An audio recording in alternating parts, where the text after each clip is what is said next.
Are you ready to improve your English, gain confidence, and transform your life? Whether you're just starting your journey or looking to take your skills to the next level, you've come to the right place. On this channel, we'll explore the best tips, practical advice, and fun ways to learn English that are easy to follow and effective. From grammar and vocabulary to listening and speaking, I'll be sharing lessons that help you speak English fluently and confidently. But it's more than just language learning here. This channel is about motivation, pushing past challenges, and believing in yourself. Together, we'll create a supportive community where we can all grow and improve. Because learning a new language is a journey, and you're not alone. Hit that subscribe button, and let's unlock the world of English together. Your journey starts now. Chapter 1. The Beginning. I was 25 years old, living in a small town in Mexico. Every day, I worked as a receptionist at a local hotel. My job allowed me to interact with many international guests, and while I loved hearing their stories, I often felt a deep sense of frustration. They spoke English so effortlessly, and I wished I could join in their conversations. I dreamed of traveling the world, exploring new cultures, and connecting with people from different backgrounds. One evening, after a long day at work, I decided that enough was enough. I took out my notebook, a pen, and made a commitment. I would learn English. Chapter 2. Setting Goals. I sat down and wrote down my goals. I wanted to be able to introduce myself confidently, hold simple conversations, and eventually read English novels. To make these dreams a reality, I decided to dedicate at least 1 hour every day to studying English. I felt a mix of excitement and anxiety. I began with the basics, the alphabet, simple phrases, and vocabulary.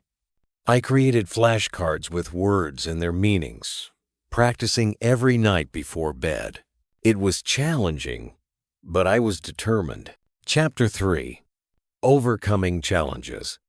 The first few weeks were tough. I struggled with pronunciation and grammar rules that seemed complicated. Sometimes I felt overwhelmed and wondered if I was making any progress at all. I recall one particular day when a group of English-speaking tourists checked into the hotel. I could hear them laughing and enjoying each other's company, and it made me feel small. But then a friendly tourist noticed my frustration. He smiled and said, "Don't give up. Learning a language takes time, and everyone learns at their own pace." His words struck a chord with me and reignited my motivation to keep going. Chapter 4. Finding Resources. Determined to improve, I began exploring various resources. I discovered online videos and podcasts that catered to English learners. I listened to simple stories and repeated sentences out loud, practicing my pronunciation. One day, I stumbled upon a local language exchange group. Nervously, I attended my first meeting where I met Sarah, a kind teacher who offered to help me. We instantly connected, and I felt relieved to find someone willing to support my learning journey. Chapter 5. Practice makes perfect. During our sessions, I practiced speaking and listening more than ever. Sarah introduced me to different topics, travel, food, and culture, and encouraged me to express my thoughts. I learned to ask questions and engage in conversations. With each session, my confidence grew. Sarah also suggested I listen to English songs. At first, I struggled with the lyrics, but soon I found myself singing along, which greatly improved my pronunciation and rhythm. Chapter 6. Immersing in the language. To immerse myself in the language further, I started watching English movies with subtitles. I chose romantic comedies and adventure films, enjoying the stories while picking up new vocabulary. After a few weeks, I began to understand dialogues without needing subtitles. It was a thrilling feeling. I also followed English-speaking influencers on social media. Watching their content gave me insights into everyday conversations and colloquialisms, making me feel more connected to the language. Chapter 7. The First Test. After 6 months of hard work and dedication, I felt ready to test my skills in a real-world setting. I decided to apply for a position at a larger hotel that catered to international guests. I worked on my resume, ensuring it was polished and in English. I practiced answering common interview questions with Sarah until I felt confident. On the day of the interview, I was a bundle of nerves, but also excited. I reminded myself of how far I had come and that this was just another step on my journey. Chapter 8. Facing Fears. During the interview, I stumbled over a few words and my heart raced. But I pushed through, sharing my passion for travel and my commitment to learning. I remember the interviewer smiling at me and complimenting my progress. That small gesture made all the difference. A few days later, I received the call. I got the job. It was a significant milestone in my journey, one I had dreamed about for so long. Chapter 9. Continuous Learning. Starting my new job introduced me to even more English speakers. I seized every opportunity to practice. During breaks, I chatted with colleagues, asking them questions about their cultures and experiences. They were impressed with my progress and offered tips for improvement. I enrolled in an online course focused on business English, which proved invaluable in my new role. I found myself using English more naturally, and each conversation made me feel more at home in the language. Chapter 10. Celebrating Achievements. 1 year into my journey, I decided to celebrate my progress. I organized a small gathering with family and friends, sharing my story and my achievements. I spoke in English about my experiences, the challenges I faced, and the support I received from my friends. It felt incredible to inspire others, and my loved ones beamed with pride as they listened to me speak a language I once struggled with. Chapter 11. The Travel Dream. With my newfound skills, I booked my first trip abroad. I decided to visit Canada, where I would reconnect with Sarah. I was nervous about speaking English in real-life situations, but also excited to explore a new country. Sarah welcomed me with open arms. We explored the city together, visiting famous landmarks and trying local cuisine. I practiced ordering food in English, and each successful interaction boosted my confidence. Chapter 12. Reflecting on Growth. During my trip, I took time to reflect on how far I had come. I thought back to the shy, uncertain person I once was. Now I was engaging in conversations, making friends, and navigating a foreign city. I felt grateful for the support I had received from my family, Sarah, and everyone who believed in me. I knew that my journey didn't end here. I wanted to continue learning and exploring. Chapter 13. Giving Back.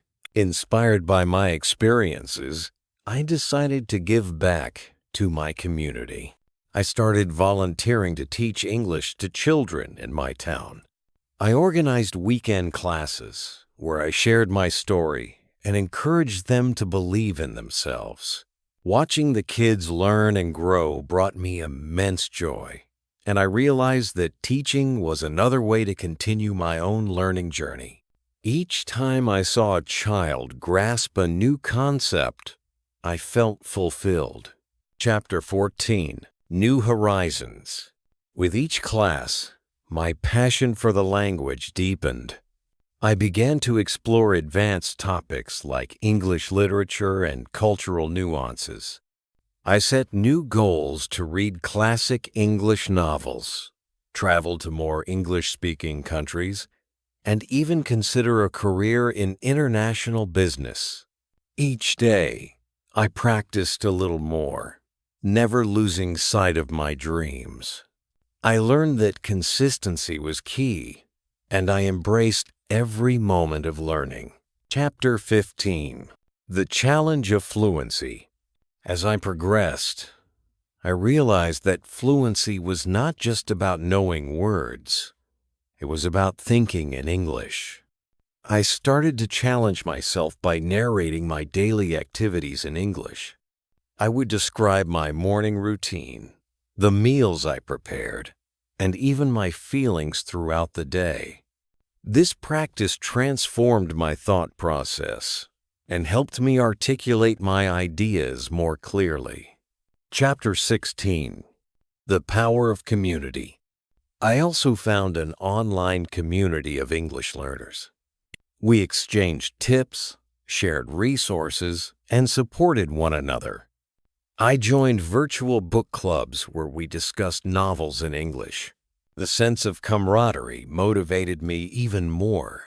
I made friends from different countries, each with their own unique stories and experiences, enriching my understanding of the language and culture. Chapter 17. Overcoming Plateaus.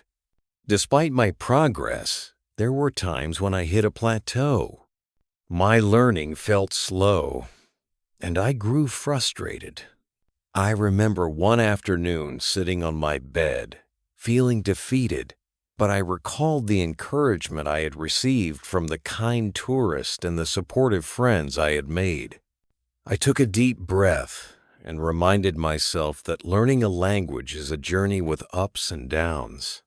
I decided to change my approach, exploring new methods to reignite my passion.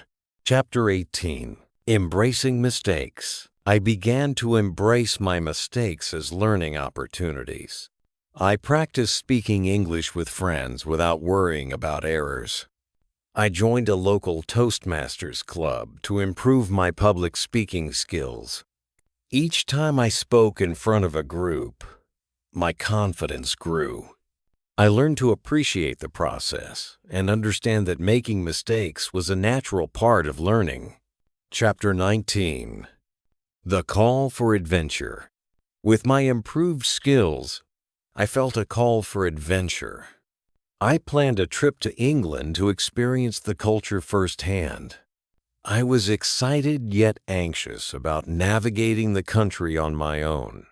I practiced common phrases I might need and familiarized myself with the local customs.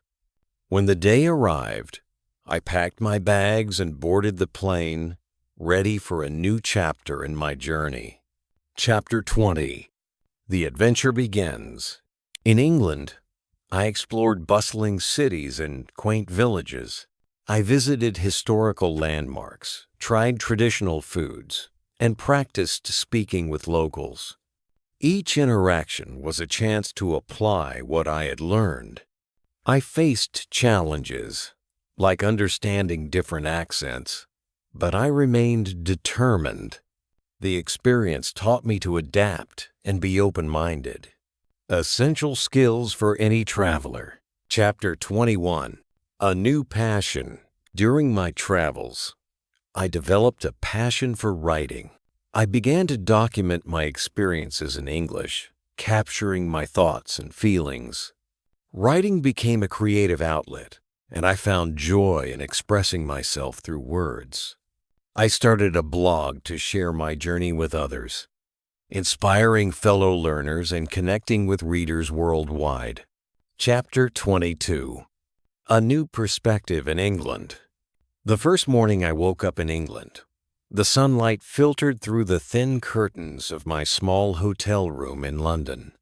I felt a mixture of excitement and nervousness stirring in my chest. This was the beginning of my solo adventure, something I had been working towards for years. I took a deep breath, got ready, and headed downstairs for breakfast. The hotel had a cozy little cafe on the ground floor, where I found a table near the window. As I sat down, I noticed the hustle and bustle outside, people walking briskly, the red double-decker buses passing by, and the subtle murmur of morning conversations. The waitress, a middle-aged woman with a warm smile, came to take my order. "Good morning. What can I get for you?" she asked in a delightful British accent. I hesitated for a second, but quickly reminded myself that I was here to practice. "I'll have a traditional English breakfast, please," I said, smiling back. "Lovely choice. Would you like tea or coffee with that?"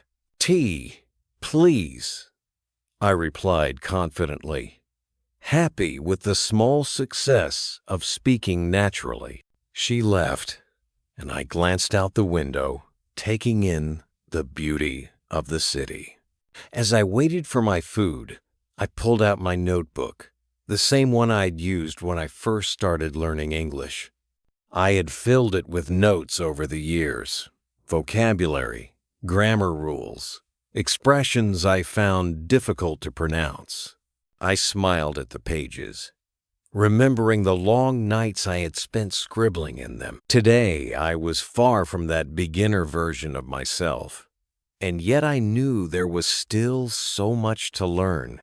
When my breakfast arrived, I took my time to savor every bite: the crispy bacon, soft eggs, grilled tomatoes, and black pudding, all paired with a cup of warm tea. As I ate, I overheard conversations around me. There were two men at the next table discussing business, their accents thick and formal, but I could understand most of what they were saying. It felt like a small victory, realizing how much progress I had made.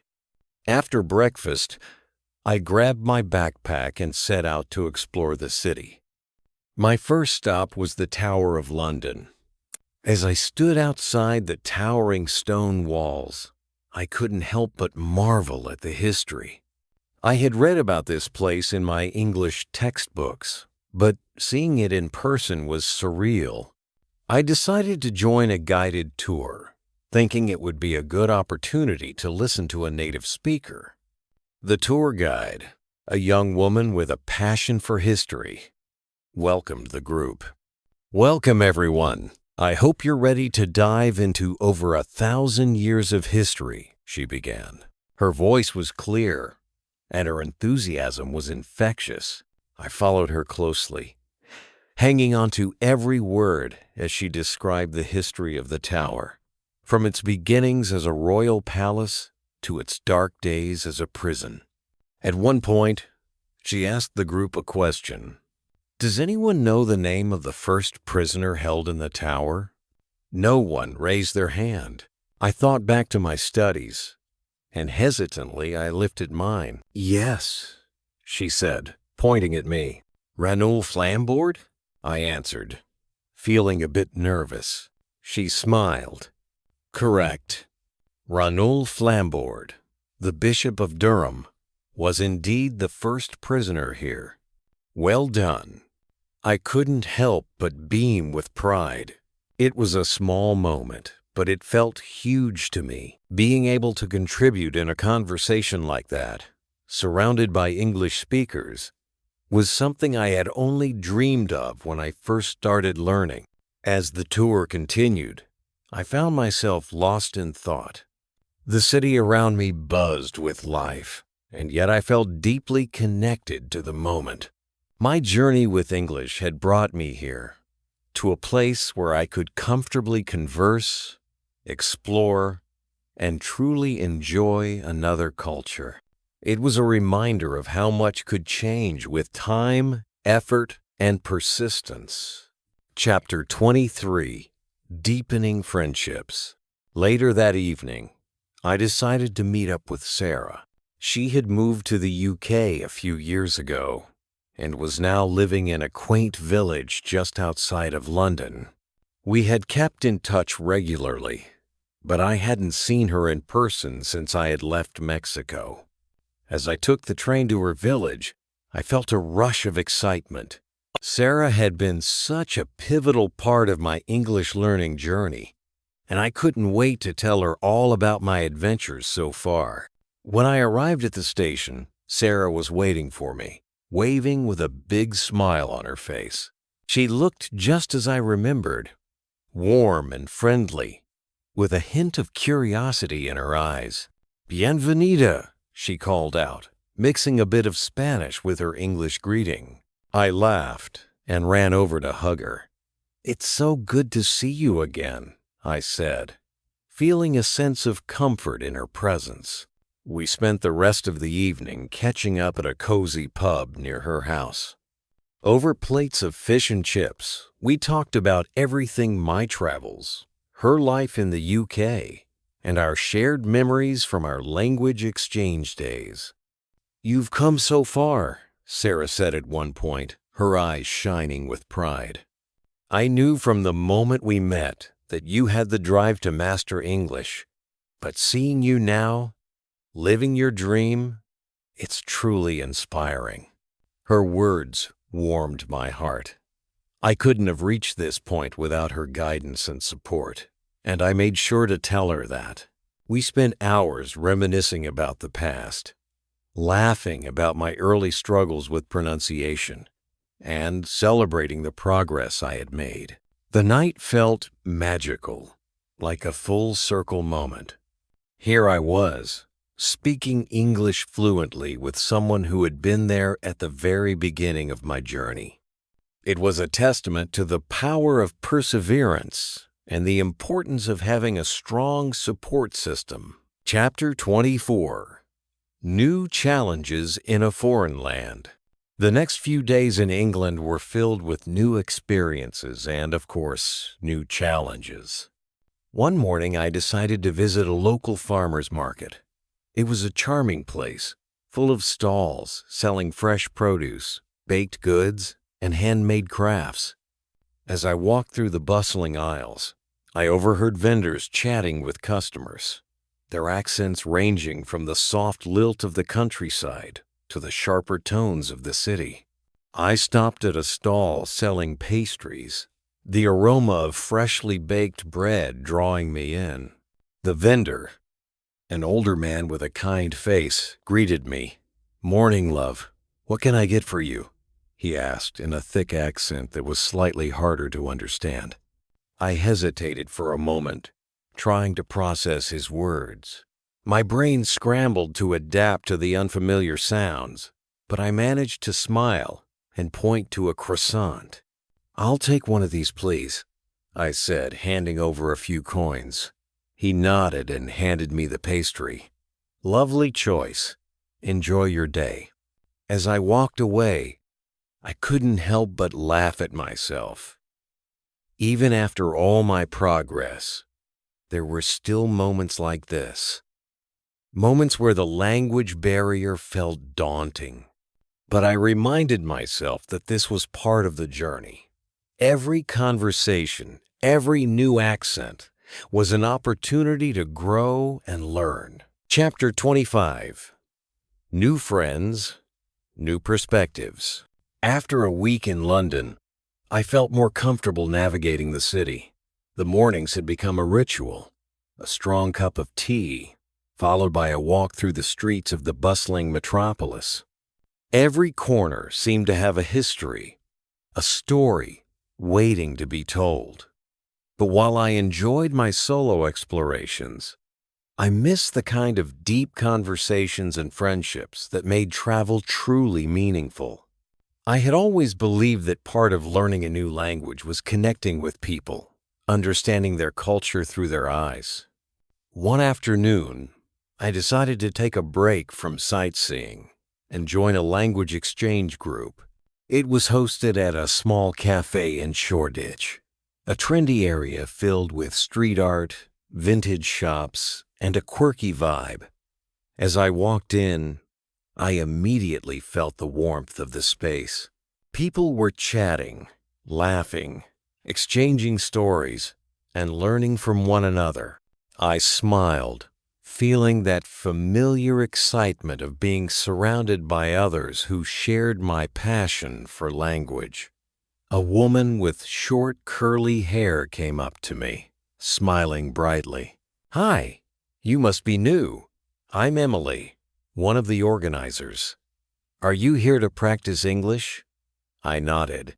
"Yes, I'm here to practice English, but I'd love to meet others who are learning as well." "Fantastic," she said, guiding me to a table where a small group was seated. "We've got people from all over the world. I'm sure you'll fit right in." I took a seat and introduced myself to the group. There was Lisa, a fashion student from Italy, Kareem, a software engineer from Egypt, and Maria, an aspiring chef from Spain. As we started talking, I could feel my confidence growing with each word. The conversation flowed easily, and before long we were laughing and sharing stories about our respective cultures. "So, what brought you to England?" Lisa asked, sipping her coffee. I paused for a moment, thinking about how far I had come. I've always dreamed of traveling and improving my English. But more than that, I wanted to challenge myself, to see if I could really thrive in a place so different from home. Kareem nodded. "That's brave. It's not easy to step out of your comfort zone like that." "I agree," Maria added. "I moved to London for the culinary scene, but I struggled so much at first. It's not just about the language, it's everything. The culture, the way people think, even the smallest things like grocery shopping feel different." As they shared their experiences, I realized how universal our struggles were. We were all facing similar challenges, learning not just a language, but a way of life. And yet, here we were, sitting together, overcoming those hurdles one step at a time. Later that evening, as we said our goodbyes, Lisa turned to me with a smile.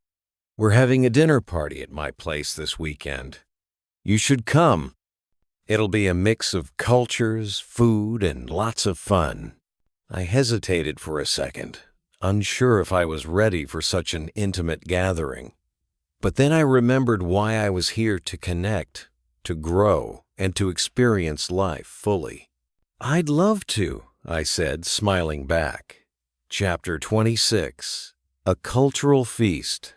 That Saturday, I arrived at Lisa's flat, holding a bottle of wine as a small gift. Her place was exactly how I imagined it would be: bright, colorful, and full of life. The living room was filled with people chatting in different languages, a mix of accents blending together into a harmonious hum. It felt like a true international gathering, a melting pot of cultures. "Welcome," Lisa greeted me at the door, taking the wine. "You're just in time. The food's almost ready, and we're about to start the feast." She led me to the kitchen, where Maria and Kareem were already preparing dishes from their home countries. The smell of spices filled the air: paprika, saffron, garlic, and it made my stomach rumble in anticipation. "I'm making pareja," Maria said proudly, stirring a large pan filled with rice, seafood, and vegetables. "It's a traditional Spanish dish.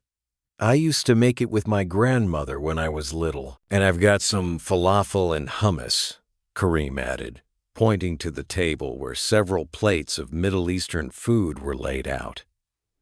"It's a simple dish, but it reminds me of home."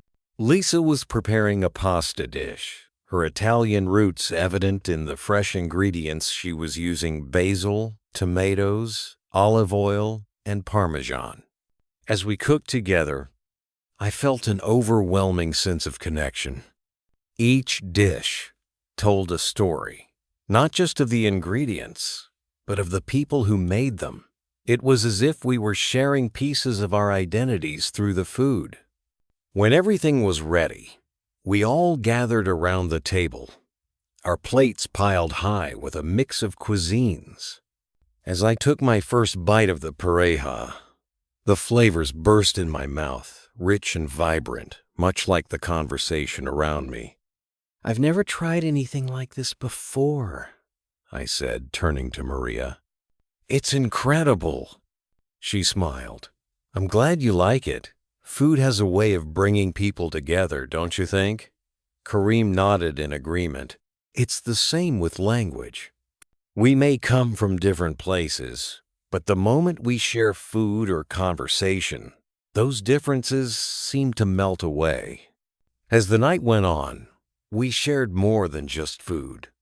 We exchanged stories about our families, our dreams, and the challenges we had faced since moving to England.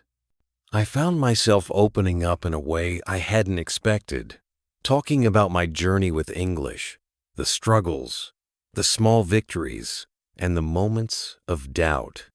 "I never imagined I'd be here," I admitted at one point. "When I first started learning English, it felt impossible. But now, sitting here with all of you, I realize how far I've come." "That's the beauty of it," Lisa said, raising her glass. "We've all come so far, and we're still growing, still learning. Cheers to that. Cheers." We all echoed, clinking our glasses together in celebration. Chapter 27. Reflection and Growth. The next morning, I woke up with a sense of calm. The dinner party had been more than just a social event. It had been a moment of reflection, a chance to see how much I had grown. As I sat by the window of my hotel room, sipping tea, I thought about the journey that had brought me here.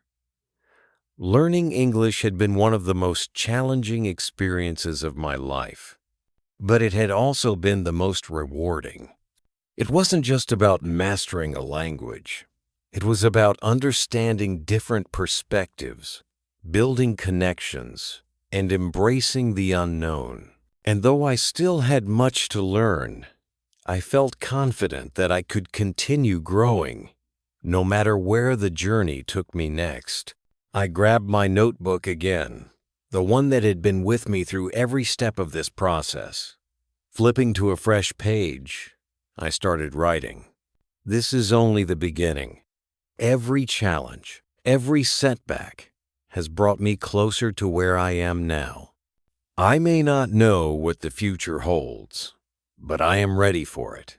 And as I continue this adventure, I will always remember the power of language, the way it brings us together, the way it helps us understand ourselves and the world around us. As I wrote, I felt a deep sense of gratitude for everyone who had been part of my journey. Sarah, my language partners, my new friends in England, they had all played a role in shaping who I was, and I knew that the connections I had made would stay with me forever. Chapter 28. Embracing the Journey. With so much progress made, the journey toward mastering English had shifted in unexpected ways. What began as a desire to communicate and understand soon transformed into a deeper appreciation for the language and what it represented. Every word, every sentence now carried weight, not just in terms of meaning, but in the ability to connect with people, express thoughts more clearly, and experience the world in a broader sense. There were new routines that had become part of daily life. Mornings no longer started with just breakfast or a daily task list. They began with listening to a new podcast, an audiobook, or watching an interview in English. While eating, There was always a notepad nearby to jot down unfamiliar words or phrases, with time spent later looking up meanings and practicing their use. This habit, small as it seemed, became a cornerstone of learning, layering the brain with new language skills day after day. Then came a realization. Learning English was not just about memorizing rules or expanding vocabulary. It was about immersion, about living in the language. Instead of translating thoughts from the native tongue into English, the thought process began to occur directly in English. It was a subtle but powerful shift that allowed for greater spontaneity in conversations, quicker responses, and deeper engagement in discussions. This realization sparked a decision to dive even deeper into the language through cultural experiences.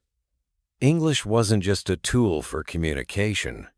It was a gateway to understanding the histories, cultures, and perspectives of people around the world.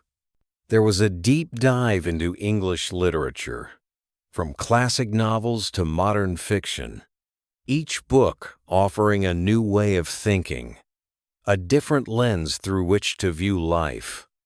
From Jane Austen's romantic portrayals of 19th century England to the thrilling mysteries of Agatha Christie, every book was a journey within itself, broadening horizons and enhancing understanding. However, as the passion for the language grew, so did the challenges. Every now and then, complex grammar structures and idiomatic expressions created confusion. There were moments of doubt, where the mind would stumble over tricky phrases or misunderstandings in conversations. Frustration brewed when there was a struggle to keep up with fast-paced dialogues in films or live discussions. Despite the hurdles, the fire to push through these challenges remained. There was one evening that encapsulated this perfectly.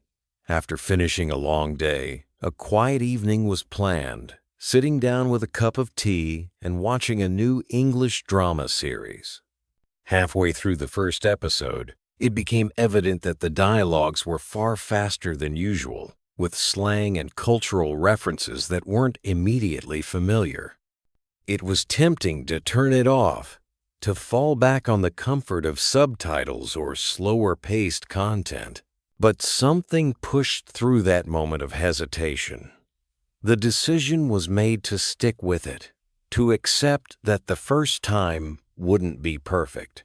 Slowly, scene by scene, the meaning behind the rapid dialogue started to unfold.